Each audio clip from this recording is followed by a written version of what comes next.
টেলিপাড়ায় নয়া গুঞ্জন শেষ হচ্ছে দিতিপিয়া এবং জিতুর চিরদিনই তুমি যে আমার ধারাবাহিকটি। সত্যি কি তবে শেষ হচ্ছে ধারাবাহিকটি?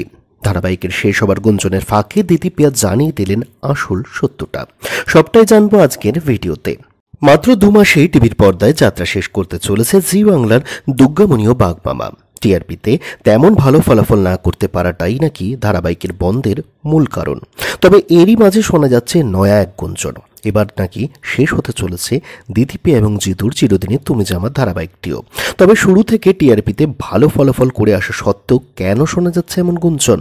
এই গুঞ্জনের পেছনে যে কারণটি উঠে আসছে তা হলো চ্যানেল এবং প্রযোজক সংস্থার মধ্যেকার বচসা। তবে কি সত্যিই শেষ হয়ে যাচ্ছে চিরদিনই তুমি যে আমার ধারাবাহিকটি, নাকি এটি কেবলমাত্র গুঞ্জন?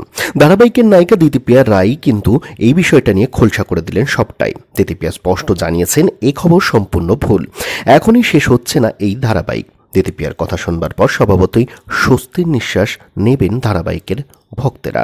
করুণাময়ী রানী রাসমণির পর চিরদিনই তুমি যে আমার ধারাবাহিকের মাধ্যমে টেলিভিশন দুনিয়াতে কামব্যাক করেন দিতিপিয়া।